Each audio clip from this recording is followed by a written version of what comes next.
Launch of the SNP Manifesto for the 2024 Westminster election. This election takes place at a time when people are hurting. The aftermath of COVID has left scars amongst our people. The cost of living crisis has meant people are worried about their future and the well-being of their loved ones. We're living in a period of rapid change where new technology, the climate emergency and the implications of an ageing population will all have a profound impact on the way we live our lives in the future. Given this atmosphere of turmoil, more than ever, I believe political leaders and political parties need a set of values as a foundation from which to respond to those challenges. I believe people are crying out for principled leadership, which is prepared to argue for what it believes in. So today, as I launch the SNP Manifesto for the 2024 general election, let me set out the core values of the Scottish National Party that anchor our proposition to the people of Scotland. We are a moderate left-of-centre party in the mainstream of Scottish public opinion, firmly rooted in the ideas of inclusion and internationalism. We will always put the interests of people in Scotland first, wherever our people were born, wherever our people have come from. And at the very heart of our beliefs is the principle that decisions about Scotland should be made by the people who live in Scotland. Why? For the simple reason that no one else cares as much about this wonderful country, and no one else will do a better job of taking care of it now and in the future than the people who live here. It is through independence, therefore, that we believe we can build a fairer country and a more prosperous economy we know is possible. Not independence for its own sake, independence for the powers to protect our National Health Service and to help people through tough times. Independence for a stronger economy and happier, healthier lives. And independence for a better future for Scotland, made in Scotland, for Scotland. It is those values that govern our overall approach and the content of this manifesto. So let me outline the choice the SNP offers to the people of Scotland at this election. First and foremost, we are the only party arguing for an end to the spending cuts. The arbitrary Tory fiscal rules adopted by Labour bake in more eye-watering cuts, £18 billion of cuts. The SNP Manifesto argues for new, sensible fiscal rules that will end the cuts, reverse the £1.3 billion cut to Scotland's capital budget, and invest in public services, starting with the health service.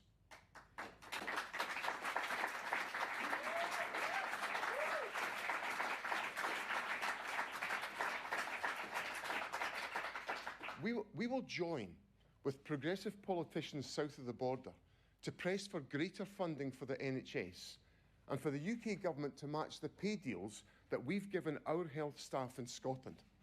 That would see an extra £1.6 billion for the National Health Service in Scotland. And we would introduce a Keep the NHS in Public Hands bill at Westminster, a legal guarantee for a publicly owned, publicly operated health service.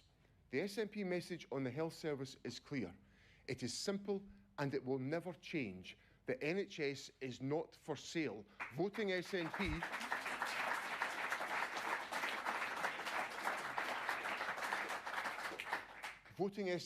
is a vote to protect our public services and our precious National Health Service.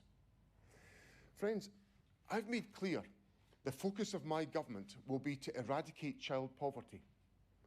The two-child benefit cap makes things much, much worse. It is the exact opposite of what the UK government should be doing. Introduced by an uncaring Conservative government, it is frankly beyond me that the prospective Labour government plan to keep this deeply damaging policy. SNP MPs will press for the two-child benefit cap to be scrapped. The future of the two-child cap is a simple test. Are you in government to help children out of poverty, or are you so morally lost that you push kids into poverty? Our choice to abolish the cap is obvious, and it is driven by our values, and we will assert that in the House of Commons after this election.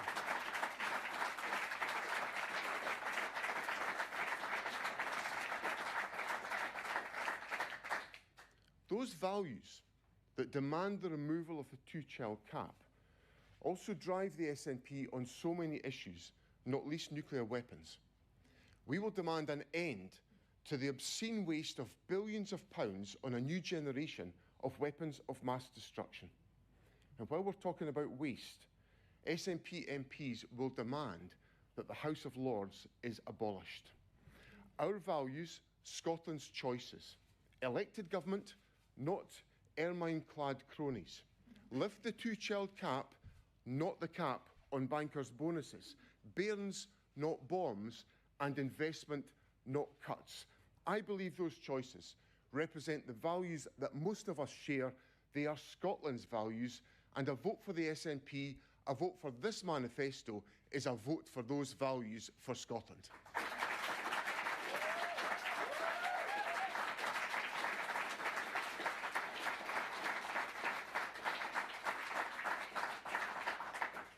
Friends, every election is a choice. Over recent years, the outrageous Westminster power grab has been designed to reduce the choices Scotland can make for itself. That must stop. The devolution-busting Internal Market Act must be revoked. Westminster routinely passing laws in devolved areas without the consent of the Scottish Parliament must end. For Scotland's workers, we will support the end of exploitative zero-hours contracts, the unacceptable practice of fire and rehire, and we will fight to scrap the so-called Minimum Services Level Act, which is an attack on the right to strike. Fighting austerity against Westminster austerity cuts, for our National Health Service, for better working conditions, and against the Westminster power grab. Working whenever we can with others to promote practical, moderate, left-of-centre policies. That is what the SNP are offering the people of Scotland at this election. We will stand up for Scotland at Westminster, and we will put the interests of Scotland first in the Westminster Parliament. But we know that the Westminster system is broken, no matter how much we try to mitigate its impact. I think most people in Scotland know that too. So our ambition is to transfer power from Westminster and into the hands of the people of Scotland. Taking decisions in Scotland for Scotland works. Using the limited powers of the Scottish Parliament has had a real impact on people's lives. The SNP has introduced a more progressive tax system to help fund the NHS and other public services. We've delivered the best performing core A&E services in the UK for nearly 10 years. We're helping with the cost of living through free prescriptions, all-day off-peak rail travel, and free bus travel for young people. We've overseen a massive expansion in renewable energy and are already halfway towards net zero. We've delivered many more affordable houses per head of population than England or Wales. I know, however, that we must constantly strive to strengthen our work in transforming the lives of people in Scotland. Through measures such as the Scottish Child Payment, we're keeping an estimated 100,000 children out of poverty. That is the SNP in government at Holyrood, working day in, day out to earn and re-earn the trust of people in Scotland. Now, we will not always get everything right, but we will always, always put the interests of people in Scotland first. The UK is going in a different direction. It's going in the wrong direction. Far too often, the interests of Scotland are ignored altogether.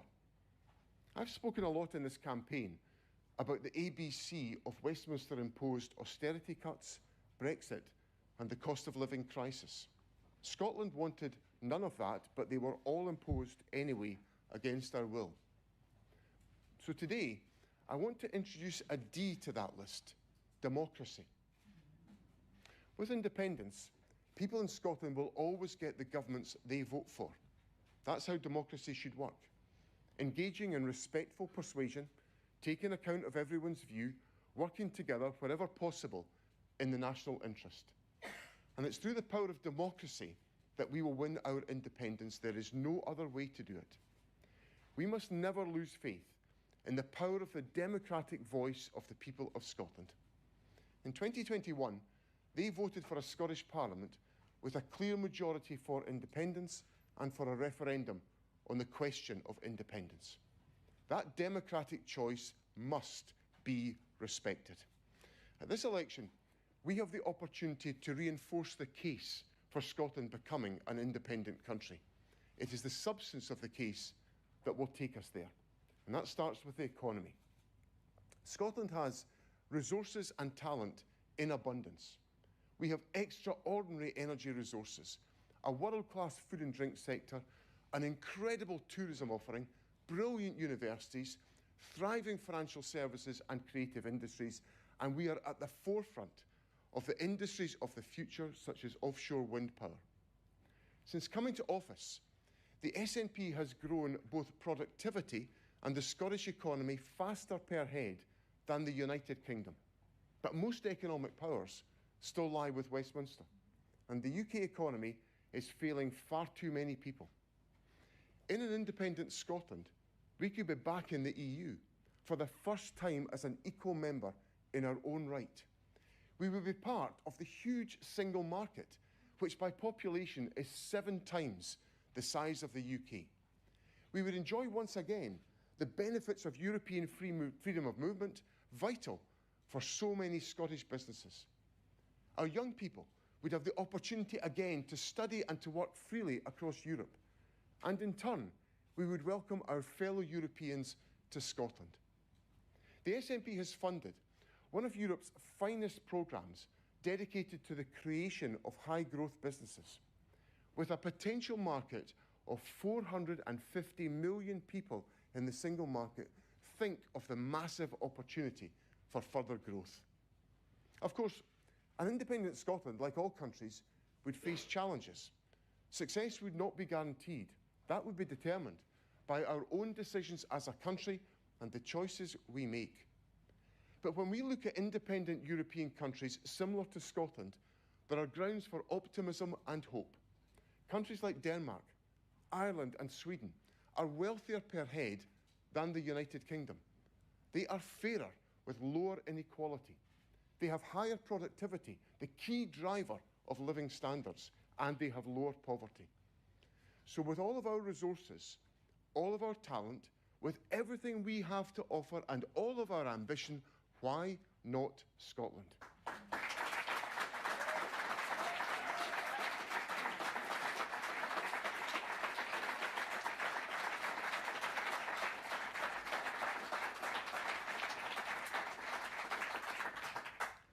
In an independent Scotland, people would have a constitutional right to access a system of healthcare free at the point of need. The threat of creeping Westminster privatisation would be over for good. Staffing in our health and care services would not be subject to a hostile Westminster migration policy, and our public services would not be subject to disastrous Westminster austerity policies. So never let anyone tell you that independence is separate from people's daily lives and concerns. It is fundamental to their lives and their concerns. It is about where decisions about Scotland are made, decisions over our economy, our health service, our living standards. So on July the 4th, I'm asking you to vote SNP. I'm asking you to vote SNP to put the interests of people in Scotland first. I'm asking you to vote SNP for a future made in Scotland for Scotland. Thank you very much.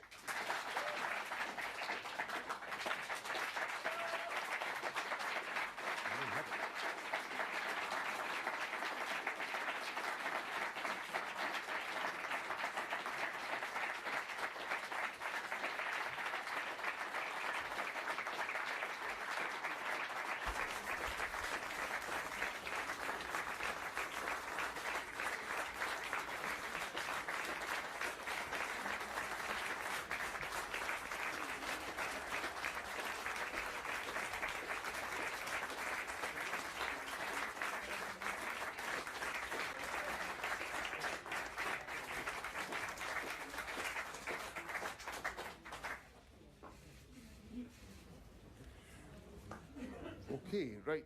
Thank you all very much. We'll now move on to some questions, and I'll invite questions from a range of broadcasters and journalists that are here. So we'll go first of all to James Cook from the BBC. James. Thanks very much, First Minister. Your manifesto here says that if you win a majority of Scottish seats, then the Scottish Government will be empowered to begin immediate negotiations with the UK Government to give democratic effect to Scotland becoming an independent country. I wonder if we can be totally clear. Are you suggesting that not even with a majority of votes, but with just a majority of seats, that Scotland could become independent without a referendum? And also, will you accept that if you don't secure a majority of seats in this election, then Scotland will have voted to maintain the Union? Well, what our position is, James, is, and it's set out in our manifesto, is that if the SNP wins a majority of seats in this election in Scotland, the Scottish Government will embark on negotiations with the UK Government to turn the democratic wishes of the people of Scotland into a reality. And the democratic wishes of the people of Scotland were expressed at the 2021 Scottish Parliament election, where just a few miles from where we are today, there is a parliamentary majority in favour of independence and in favour of a referendum on the question of independence. Now, I have long made clear my view, and it's my party's view, that the best way to secure independence is through a democratic referendum. The obstacle to that is the intransigence of the United Kingdom government. So what this election gives people the chance to do is to intensify the pressure to secure Scottish independence and to bring that about by voting SNP in order for us to achieve a majority of Westminster seats at this election. And so if anybody out there is keen for Scotland to be an independent country, then the only vote they should cast is for the Scottish National Party, because that's the only way it's going to happen. And lastly, James, forgive me for not predicting the outcome of the election today. I'll leave that to the good voters who will be exercising their postal vote in the next few days, and those who attend the polling stations on the 4th of July. Right, Ewan Petrie. Yeah, Thank you, First Minister. You've said throughout this campaign that Labour and the Conservatives' plans would lead to billions of pounds worth of cuts. Can you be absolutely clear how you propose that these parties find this additional money for the extra investment in the NHS you've talked about today? Does it involve tax rises? I've said, it's not just me that said there's a conspiracy of silence about the spending cuts. And it's not me that's putting forward that analysis. It's been put forward by the Institute for Fiscal Studies, the Institute for Government, the Nuffield Foundation at the weekend, the Nuffield Trust, I should say, one of the most respected health commentating organisations in the United Kingdom, if not the most respected organisation, said that any increases in health service expenditure from the Labour Party or the Conservatives would be lower than the worst years of austerity under the Cameron government. Now that is one heck of a proposition from the Labour Party. So it's not just me that's saying that's austerity coming down the track. That's what the Labour Party have signed up to by their acceptance of the fiscal rules of the Conservative government and the starting point that they accept. And I think that's a terrible conclusion for the Labour Party to arrive at. I've also said that we've taken some hard decisions in the Scottish Government. We've increased tax on higher earners so we could invest more in our public services. We've done that so that we've got £1.5 billion available to us that can invest in our public services, a lot of which goes to the National Health Service. So if the UK Government was to replicate what we've done on tax decisions, there'd be more resources available to invest in the National Health Service, as I've set out. And that would be just one measure a UK Government could take to end austerity and invest in our public services. But I also think there's some further dangers that are coming our way, which were confirmed yesterday by the Scottish Labour leader, because Anas Sarwar set out yesterday his determination to reverse the decisions we've taken on tax. Well, people need to have their eyes wide open. The Labour Party yesterday in Scotland, along the road at Murrayfield Stadium, committed themselves to cut public spending in Scotland directly as a consequence of voting Labour. That's a double whammy. So people need to be really aware of what is the consequences of voting Labour. Voting Labour in Scotland will get you spending cuts, and that will be a disastrous outcome from the election. Peter Smith. Yeah, Peter Smith from ITV News. First Minister, it couldn't be clearer. Page 1, line 1, as you promised. Vote Scotland, vote SNP for Scotland to become an independent country. These are your terms. You are the party putting independence on the ballot paper in this election. You're telling people how they can vote for independence. Surely you can't have it both ways. You have to be honest with people. How can they express their view that they do not want Scotland to be an independent country in a way that you will listen to it and respect it? And can you tell me what would be the consequences of the SNP not getting a majority of seats in this election for the independence case? Well, I think the wishes of the people of Scotland are pretty clear on this question. They elected a parliament in 2021 that has got a majority of members who are committed to independence and the holding of a referendum. And I think that should be respected. And we should get on with that and just respect the wishes of people in that 2021 election. And again, forgive me for not predicting the outcome of the election today.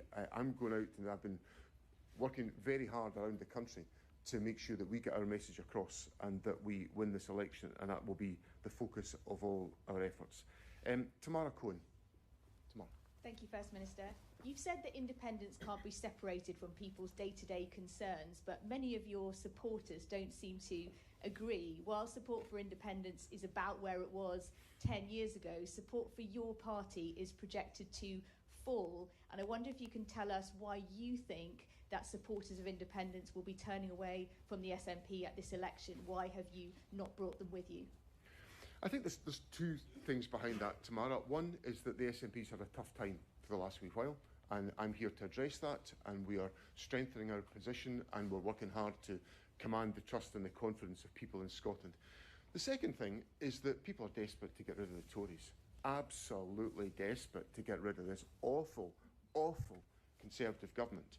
And they are considering, and I put it no further than that, considering voting Labour. But I find it my duty to say to people, be careful what you wish for, because the Labour Party is going to pick up where the Tories left off with spending cuts, and that will be a disastrous outcome for Scotland as a consequence of this election, without SNP MPs in office to protect the people of Scotland from Labour cuts that will follow hard on the heels of Tory cuts.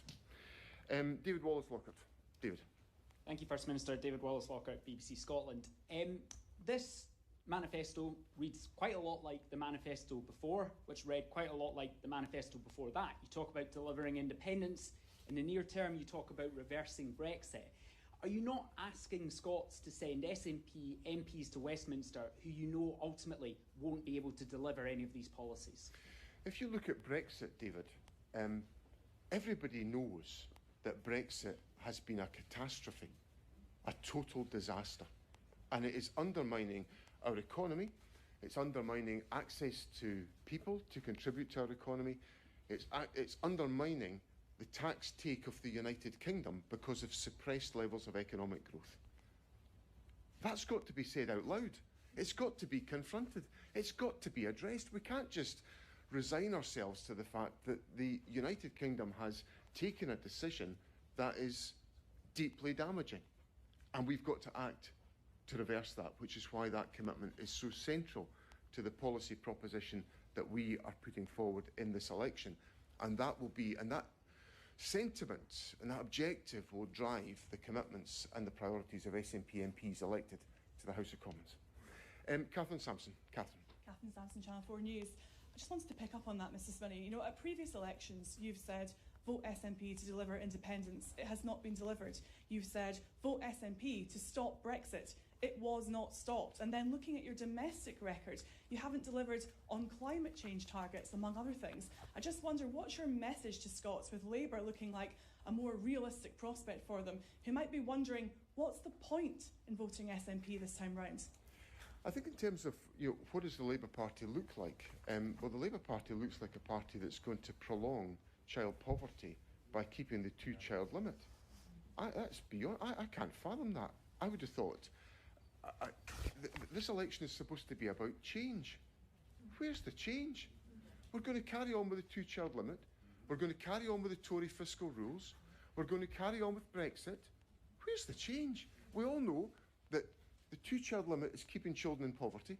We know that Brexit is damaging the economy. We know the fiscal rules are undermining public services because of austerity. And the Labour Party says that represents change. That represents the continuation of Conservative government, and that's a disaster for Scotland. And I would encourage people in Scotland to look carefully at that issue. I'll now move on to Hannah Brown of ITV. Hannah. Thank you, First Minister. Can I just check, you will accept that if you don't get the majority of seats, you can't progress with ending negotiations until the next election? I'm not going to predict the outcome of the election, Hannah, but what I'm going to say is that there's a basic democratic point. The Scottish Parliament was elected in 2021 with a majority of members within it committed to having a referendum on independence and wanting that independent country to be established. And I think that democratic mandate should be respected. And I think if we get to a point in the United Kingdom where we just have what I might call a casual attitude to respecting the democratic outcomes of elections, I think we're in really, really dangerous territory. So what I want to see happen is the respecting of the mandate that's been given by the people of Scotland to enable Scotland to become an independent country, and that should be at the heart of the outcome of this election. Neil Pooran. Where's Neil? Minister, Neil Pooran from Press Association. Labour suspended one of its candidates today because of past posts they'd made about Russia. It's also been reported today that your candidate in Orkney and Shetland previously made posts which he suggested he had doubts over whether the Assad regime carried out chemical attacks in Syria. Do you think this was appropriate, and do you think the party should be taking any action on this? Well, I certainly think that it's proven beyond any doubt that the Assad regime undertook chemical attacks in Syria, and I completely deplore those actions. And I'd have to look at any individual comments to determine whether there's any stance required to be taken. But let it be crystal clear that we condemn the actions of the Assad regime and their actions in relation to, well, not just chemical warfare, but in a variety of other actions of the Assad regime. Kieran Andrews. Thanks very much, First Minister. You've talked a lot about deficits in your speech and answers today, both fiscal and, as you say, democratic. But I'm just thinking back to previous election launches at much bigger venues than this that were actually full, and thinking when the SNP were in stronger positions in the polls. And I wondered if the biggest problem for the SNP at this election is a deficit of enthusiasm. Well, the last time I looked at this room, it's full, so it's lovely to be here. I think, well, I certainly have found plenty of enthusiasm. I've now visited, let me just think to give you an accurate number, Kieran. I've now visited 40 campaigns around the country, and I've encountered large numbers of very enthusiastic party members engaging with members of the public. So I think our party is working very hard on the ground. I'm delighted with the work that's going on. In relation to the polls, look, I acknowledge that, I answered it in relation to, I think it was in relation to Tamara's question. We've had a tough time. We've got progress to make in the polls. I'm determined that we'll make that progress for when it matters on the 4th of July. And our enthusiastic campaign around the country will do exactly that. Paul Hutchin. Paul. He's gone. Okay. Libby Brooks. Two at once. Yesterday's Scottish Labour Manifesto didn't include the devolution of immigration law or employment law, despite there being multiple calls for that. What makes you think that Keir Starmer is going to listen to you on devolution of tax, for example, after the election? Well, I think, to be honest, Libby, I think that's a question that would be better put to the Labour Party, because the Labour Party have got a big test coming up if they become the election. They've stood with us, for example, on recognising the threat to devolution from the Internal Market Act. What's the Labour Party going to do with that? Are they just going to pick up where the Tories left off, where they've picked up where the Tories have left off on austerity, on the question of Brexit. Are they just going to carry on that line of argument? This is a moment for devolution to be respected, for the wishes of the people of Scotland to be respected, and for Scotland to be able to make choices about our own future. And that will only come about if there is a strong vote for the SNP at this election. Can I come to Simeon Kerr from the FT? Thank you, First Minister. From the manifesto, it seems that we still don't have any clarity regarding exactly what you could do with North Sea oil and gas licenses. Do you not feel that it might be better to have, rather than just talking vaguely about the climate compatibility assessment, either give the energy industry the clarity it needs about whether those licenses will be granted in the future, or appeal to more climate-obsessed voters and rule them out? Thank you. What we're doing in the manifesto is setting out a rational basis for taking decisions about oil and gas licences, which I would remind everybody are decisions for the Westminster Parliament and the Westminster Government. And we've set out in the manifesto the importance of achieving the transition to net zero, and doing that with the oil and gas sector in a fashion that is managed and orderly, to ensure that the oil and gas sector is able to continue to make a contribution towards the transition to renewables that we require, and also to make a contribution to our energy security requirements. Now, in every circumstance, any application has to be the subject of a climate compatibility assessment.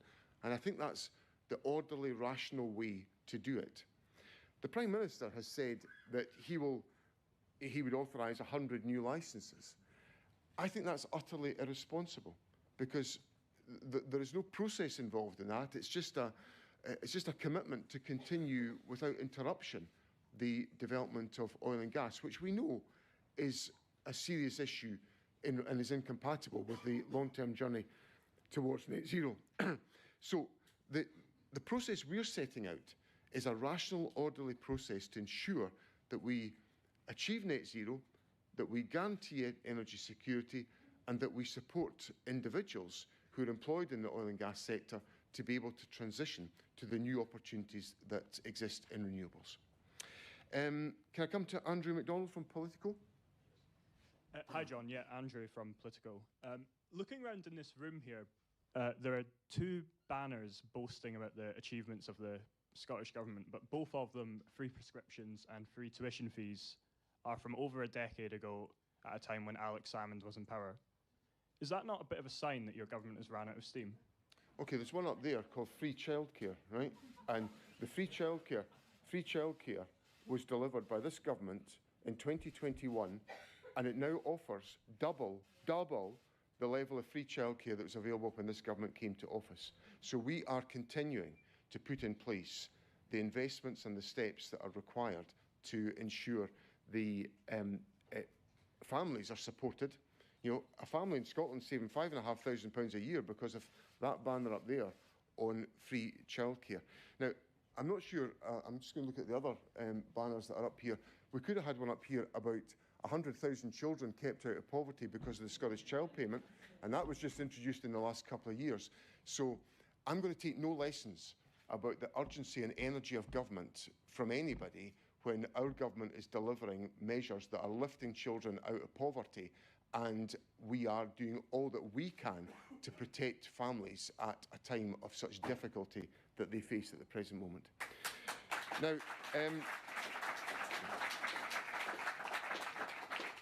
Alistair Grant from the Scotsman. There's Alistair.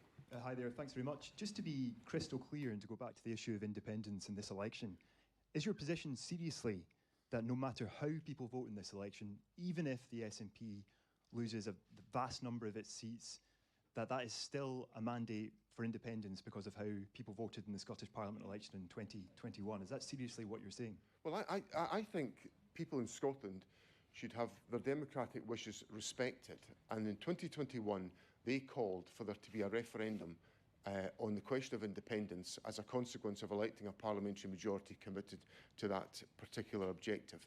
And in this election, if people want to intensify the pressure for that to be the case, then their opportunity is to vote for the Scottish National Party to make that happen. And I stress, it'll only happen if votes for the Scottish National Party are cast, because it's only votes for the Scottish National Party that will be able and capable of delivering independence. Alistair Clark from the Courier. First Minister, your candidate in Orkney and Shetland cast doubt over Russia's role in the Salisbury attacks. In West Aberdeenshire and Kirkcaldy, you have a candidate who described a speech by Putin as illuminating. You've stood by those candidates. Is this an SNP return to bending the knee to Putin on Russia today? No, under no circumstances. I think the Putin regime is evil and it has to be confronted at every opportunity. Hamish Morrison from the National. Thanks, First Minister. Hamish Morrison from the National. I just wanted to ask you about the preparations for negotiations for independence. It doesn't seem to be anything in the manifesto saying what you're actually doing to prepare for them. And also, can you give any reassurance to Brian Cox, who thinks that you're backing off the idea of independence? Okay, well, a future made in Scotland. I think that's a pretty clear commitment to independence, right on the front cover of our manifesto. And then if we open up the manifesto, vote SNP for Scotland to become an independent country. I think that's quite clear. I hope it's clear enough anyway. And then in relation to the preparations, as you'll be familiar with, Hamish, there's been good work done within the Scottish Government on a series of documents to prepare the arguments and the mechanisms around independence, and that's exactly what the Scottish Government would take forward in the aftermath of this election to prepare for independence and to ensure that we're successful in delivering the outcome of this election. Jessica North. Hi, First Minister. Just want to touch on your answer on oil and gas a little bit. Can you set out today what specific measures or tests or thresholds a company that is seeking to start drilling in the North Sea will have to meet to get your government's approval and pass your climate compatibility test? Well, it's important that we look at, and these analyses are undertaken on a frequent basis, of looking at what are the climate implications of an individual policy decision. And we assess them on a constant basis within government about the implications of particular policy interventions. So there are methodologies that will enable that to be undertaken that look at the implications of all aspects of the preparations for and the delivery of that policy commitment. So that's the type of framework that we would put in place to enable that to be achieved, so that everybody knows where they stand. Oil and gas development companies know where they stand, the government knows where they stand, and the analysis that is undertaken on climate measures is clear in every respect. So what we have to do is to make sure that we have a rational process that enables people to explore those questions and to assess those policy options to the satisfaction of the climate compatibility assessment that we've set out in the manifesto. Conor Matchett. Thanks, First Minister. Conor Matchett from the Scottish Sun. This is I'm being generous here, a 30-page document which is thin on detail, full of rehashed policies, many of which the SNP has failed to deliver on in 17 years of government. This is a sign of a party that's, frankly, just given up, isn't it? No, it's not, Conor. And if I come back to some of the points that I set out a second ago, the Scottish child payment, that's, are we really, really dismissing the fact that 100,000 children have been kept out of poverty? Is that where we've reached in this debate? Is that the summit of where we've got to?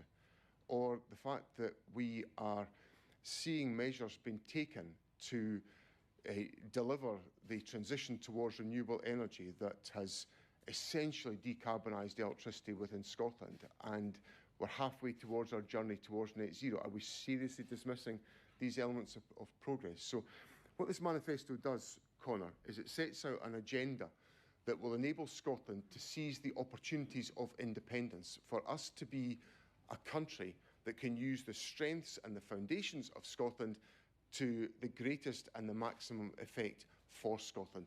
And that's the opportunity that's available to people to vote for in Scotland today. I see that Paul Hutchin's here, so I'm going to ask Paul Hutchin to ask his question now. Thank you, First Minister. Since 2015, a barrow load of SNP candidates have been elected to Westminster, but apart from claim a decent salary, expenses and squabble among themselves, what have they actually delivered for the people of Scotland? Because I can't think of a single thing. Let's take one particular example. One of my colleagues is here in the audience today, Marion Fellows. Marion has been in the vanguard of the efforts in relation to the Horizon Post Office scandal for years before it was a significant political issue within the United Kingdom. Marion was working hard to get that issue addressed, that absolute injustice addressed. There's just one example. Stephen Flynn's here in the front row. Stephen has led the pressure on the United Kingdom government about Gaza and the atrocities that are happening there as a consequence of the war in Gaza, raising that issue and pursuing that. Stuart Hosey's here in front of me, who took part in significant processes that challenged the United Kingdom about the presence of Russian money in the United Kingdom economy and system. So there's just 3 examples of what SNP MPs have been up to, as well as arguing. Alison Thewlis is there, pressing the UK government on the 2-child limit. Now, just because we don't get to a completed outcome on that issue, and it's just beyond me that the Labour Party is not prepared to take the step that's necessary in the 2-child limit, shouldn't mean that we take the pressure off, that we just say, oh, well, that's all right, let's just resign ourselves to more kids being in poverty. That's not the politics I'm interested in. I'm interested in politics that will deliver real change and transformation in people's lives, and we're not seeing enough of that from others in this debate. Right.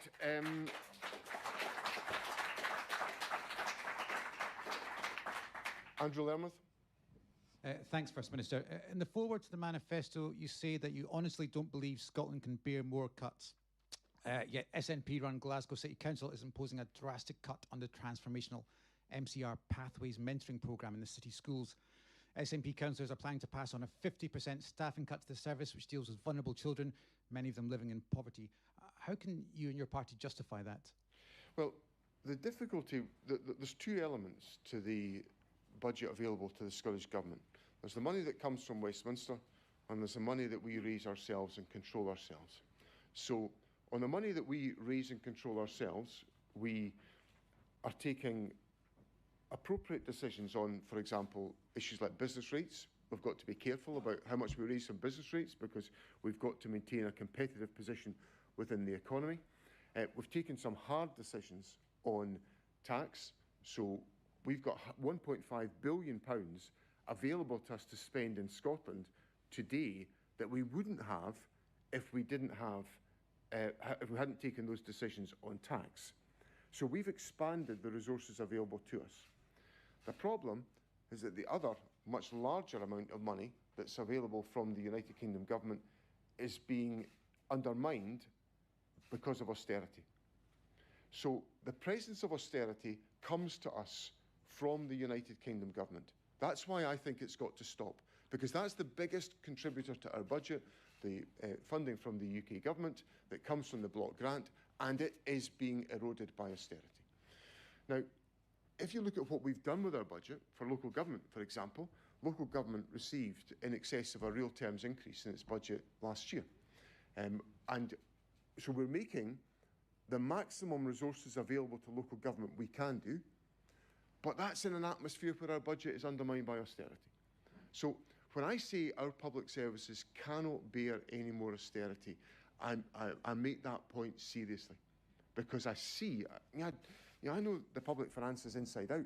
I spent 10 years as finance minister. I thought I was dealing then with financial challenges. They are of nothing compared to what we're dealing with now. And there are real human consequences of that. So this cosy consensus between the Labour Party and the Conservatives about sticking to the same fiscal rules and the same approach to the budget is going to deeply undermine Scottish public services, and the public of Scotland need to hear about it. Louise Wilson. Louise. Thanks, First Minister. I've listened to your comments today and read what your manifesto says, but just to be absolutely clear, when it says that the Scottish Government will be empowered to begin immediate negotiations, what you're talking about there is a Section 30 order and immediate negotiations for a referendum. And briefly, just secondly, the last decade has been marked by pretty tense relations between the Scottish and UK government. With a likely new Labour government coming in, would you commit to refreshing and renewing that relationship so you can get on better working grounds? On your first point, Louise, I believe the best way for Scotland to become an independent country, the way that will address all of the democratic questions and the important questions, is for there to be a referendum on independence. That's what I think is the right way to do it, and that would be the purpose of the negotiations that I would take forward in the aftermath of the election. Now, on your second question about relationships, I would say that relations between the Scottish and the United Kingdom government have deteriorated since Boris Johnson became Prime Minister and Brexit happened. That's the moment. So it's not 10 years, Louise, because actually, we have always, and I've got extensive experience. We've collaborated as effectively as we can with various governments of different leaderships, the Brown government, the Cameron and Clegg government, the Cameron government his own, even the Theresa May government for a while, although it began to get a bit tricky about Brexit because we just didn't agree fundamentally on Brexit.